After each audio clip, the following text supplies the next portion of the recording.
নমস্কার বন্ধুরা, মন্দিরাস ইন্ডিয়ান কিচেনে সকলকে স্বাগত। আমি মন্দিরা ফ্রম সিমলা। আমের সিজনে তো আমের অনেক রকম রেসিপি ট্রাই করেছেন। একবার এইরকমভাবে আম প্যাড়া সন্দেশ বানিয়ে দেখুন, একটা খেলে প্রেমে পড়ে যাবেন, এতটাই সুস্বাদু হয়। তো চলুন আমি এই আম প্যাড়া সন্দেশগুলো কিভাবে বানালাম আপনাদের সঙ্গে শেয়ার করি। প্রথমেই আমি এখানে হাফ লিটার মতন দুধ নিয়ে নিয়েছি। আমি এখানে প্যাকেট দুধ ব্যবহার করেছি, আপনারা যে কোনো দুধ নিয়ে নিতে পারেন। দুধটা আমি ভালো করে ফুটিয়ে নিয়েছি, আর এখানে একটা আমি বড় সাইজের আম নিয়ে নিয়েছি, আর এই আমটা থেকে আমি পাল্প বের করে নেব। আমি এখানে আম থেকে আমের পাল্পটা বের করে নিয়েছি, আর ভালো করে ছেঁকেও নিয়েছি। আমার এখানে 1 বাটি মতন আমের পাল্প হয়েছে। গ্যাসের মধ্যে একটা কড়াই বসিয়ে দিয়েছি, আর কড়াইয়ের মধ্যে আমের পাল্পটা ঢেলে দিচ্ছি। আমের সিজন থাকতে থাকতে এইরকমভাবে একবার আম প্যাড়া সন্দেশ বানিয়ে দেখবেন, এত টেস্টি হয়, স্বাদ মুখে লেগে থাকবে।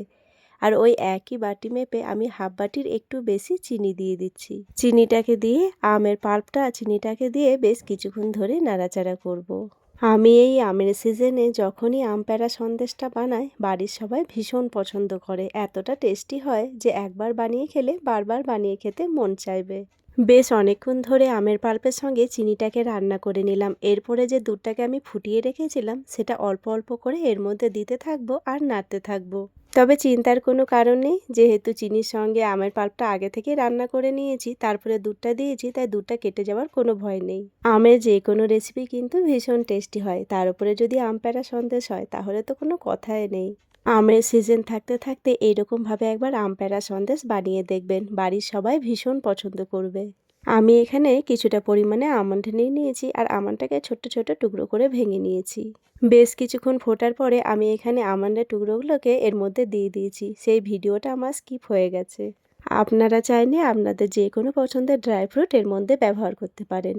এবার এর মধ্যে দিয়ে দিচ্ছি 2 চামচ মতন মিল্ক পাউডার। মিল্ক পাউডারটা অবশ্যই এর মধ্যে ব্যবহার করতে হবে, তবেই কিন্তু এই আম প্যাড়া সন্দেশগুলো খেতে ভীষণ টেস্টি হবে। আমার এই ছোট্ট ছোট্ট রেসিপিগুলো আপনাদের কেমন লাগছে অবশ্যই কমেন্ট করে জানাবেন। ভালো লাগলে লাইক, শেয়ার, সাবস্ক্রাইব করে দেবেন। আপনাদের একটা লাইক আর সুন্দর একটা কমেন্ট আমাদের আগামী দিনে আরও সুন্দর সুন্দর ভিডিও বানানোর অনুপ্রেরণা দেয়। আর যেসব দাদা দিদিরা সুন্দর সুন্দর কমেন্ট করছেন তাদেরকে জানাই অসংখ্য ধন্যবাদ। আপনারা এইভাবেই আমার পাশে থাকবেন। আমল দুধটাকে এর মধ্যে ভালো করে মিক্স করে নিয়েছি। এবার এটাকে কন্টিনিউ নাড়তে থাকবো আর একদম শুকনো করে নেব। এখন তো বাজারে আম অ্যাভেলেবেল আছে, আর এই আমের সময়ে আম প্যাড়া সন্দেশ একবার হলেও বাড়িতে বানিয়ে দেখবেন, এত টেস্টি যে স্বাদ মুখে লেগে থাকবে। আমি এখানে নাড়তে নাড়তে অনেকটাই শুকনো করে ফেলেছি। এই সময় কিন্তু কন্টিনিউ নাড়তে হবে, নইলে কিন্তু তলায় লেগে যাওয়ার ভয় থাকবে। আমি এটাকে নাড়তে নাড়তে অনেকটাই শুকনো করে ফেলেছি। এবার গ্যাসের ফ্লেমটাকে অফ করে দেবো আর ঠান্ডা করে নেব। ঠান্ডা হয়ে গেলে কিন্তু এটা আরও শুকনো হয়ে যাবে। আমি এখানে প্লেটাতে ভালো করে ঘি মাখিয়ে নিয়েছি, আর হাতেও একটু ঘি মেখে নিয়েছি। এবার এখান থেকে একটু একটু করে নেব আর হাতের সাহায্যে গোল করব। যেহেতু আমি এক হাতে ক্যামেরা ধরেছি আর এক হাতে করছি, সেই জন্য আমার একটু অসুবিধা হচ্ছে। আমি আপনাদেরকে সবগুলোকে করে ভালো করে দেখাচ্ছি। আমি এখানে একটা রেডি করে ফেলেছি, ঠিক একই রকমভাবে আমি বাকিগুলোও বানিয়ে নিয়েছি। এবার কিছুটা আমন্ডের টুকরো আমি রেখে দিয়েছিলাম, সেটা এর মধ্যে দিয়ে দিচ্ছি, দেখতে সুন্দর লাগবে বলে। আপনারা কিন্তু যে কোনো আপনাদের পছন্দের ড্রাই ফ্রুট এর মধ্যে ব্যবহার করতে পারেন। আমার এখানে সবগুলো রেডি হয়ে গেছে, দেখতেই দেখুন কতটা লোভনীয় লাগছে। এবার প্যাড়াগুলোকে আমি 2 ঘন্টার জন্য ফ্রিজে রেখে দেবো ভালো করে সেট হওয়ার জন্য।